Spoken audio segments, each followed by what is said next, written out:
हरियाणा के गुरुग्राम से कोलकाता पुलिस ने सोशल मीडिया इन्फ्लुएंसर शर्मिष्ठा पनोरी को गिरफ्तार कर लिया है। बता दें कि शर्मिष्ठा ने ऑपरेशन सिंदूर के दौरान सोशल मीडिया पर आपत्तिजनक टिप्पणी की थी, जिसका जमकर विरोध किया गया था। इसके बाद से ही शर्मिष्ठा के खिलाफ कार्रवाई की मांग की जा रही थी। अब शर्मिष्ठा पानोली की अलीपुर जिला अदालत में पेशी हुई। अब इस मामले में वकील मोहम्मद समीनुद्दीन का क्या कुछ कहना है, सुनिए।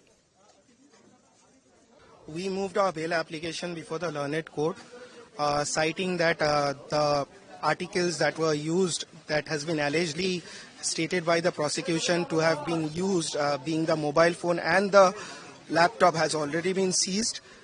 Subsequently, the learned court heard our prayer.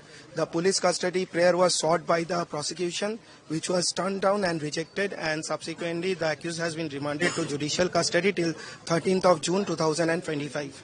अब सुनिए इस पर एआईएमआई के नेता वारिस पठान ने क्या कुछ कहा।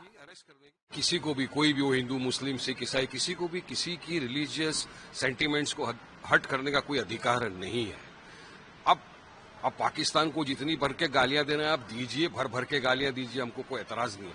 मगर जबकि पूरा देश 140 करोड़ भारतीय एक साथ कांधे से कांधा मिलाकर खड़े हुए हैं, उस वक्त आप इस तरह के अल्फाज यूज करेंगे अगर हमारे नबी के बारे, हमारे प्रॉफिट के बारे में, तो कोई बर्दाश्त नहीं किया जाएगा। आप गुस्ताखी कर रहे हैं, इसके खिलाफ में काफी लोगों ने एहतजाज दर्ज करा है, लीगल एक्शन की मांग की कि भाई नफरत ना फैले, नफरत को रोकने के लिए इनके खिलाफ लीगल एक्शन लिया जाए। हमने भी कहा, सरकार से गुहार लगाई कि भाई इनको रोकिए, इनके खिलाफ लीगल एक्शन लीजिए। हमारे पार्टी प्रेसिडेंट ने भी कहा कि सरकार लीगल एक्शन ले, कि इस तरह की भाषा का, इस तरह का जो भाषा का प्रयोग किया जाएगा हमारे हुजूर की शान में, कोई बर्दाश्त नहीं करेगा। अब उनके खिलाफ लीगल एक्शन लिया गया है, लेकिन हमने पहले ही कहा था वायलेंस का हम हमेशा खंडन करते रहेंगे। वायलेंस नहीं होना चाहिए, किसी को भी कायदा कानून अपने हाथ में लेने का कोई अधिकार नहीं है, मगर लीगल एक्शन ऐसा होना चाहिए ताकि कोई दूसरा बोले नहीं, और नफरत फैलाने वाले को रोकना चाहिए ना। इस तरह की जो नफरतबाजी फैलाते उनको रोकना सरकार का, कानून का काम है। अब सरकार ने, कानून ने, अब कोलकाता की पुलिस आई, उनको गिरफ्तार किया, उनके खिलाफ काफी सारे एफआईआर थे कोलकाता के अंदर, दूसरी जगहों के ऊपर, उनको अभी गिरफ्तार किया। अब जो कानून प्रतिक्रिया करेगा, जो कोर्ट फैसला करेगा, सबको मंजूर होगा। पर यहां पर देखा यह जा रहा है कि हमने कानूनी मांग की अरेस्ट करने की, तो हमको धमकियां आ रही है, हमको सोशल मीडिया के जरिए से, फोन कॉल के जरिए धमकी दी जा रही है, अब्यूज किया जा रहा है। तो अपने इनकी भी लिस्ट तैयार की है, जो हमको धमकियां और इस तरह की गाली गलौज कर रहे हैं, इनकी भी लिस्ट तैयार की है हमने। इंशाल्लाह बहुत जल्दी मुंबई पुलिस को दी जाएगी और फौरी कार्रवाई करने की मांग की जाएगी। वहीं एसपी नेता अबू आसिम आजमी ने भी इसकी कड़ी निंदा की।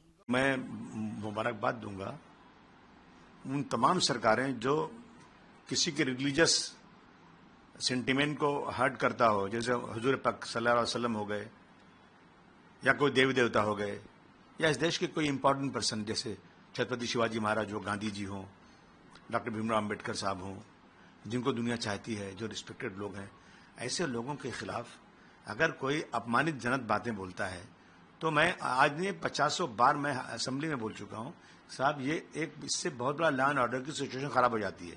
हमारा देश धार्मिक देश है, लोगों का अगर जो रिलीजियस सेंटीमेंट हर्ट होते हैं तो लोग मरने मारने को तैयार हो जाते हैं। और आप देखिए पूरे देश में कितनी बार ऐसा हो रहा है।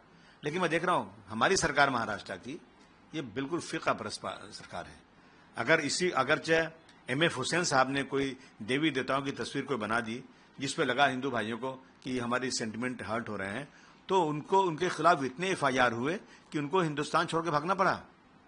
और वो जाके इतने मशहूर आदमी, उनका इंतकाल हुआ कतर के अंदर, कतर ने उनको, उनके इतने मशहूर होने पे उनको नेशनलिटी दे दिया वहां की।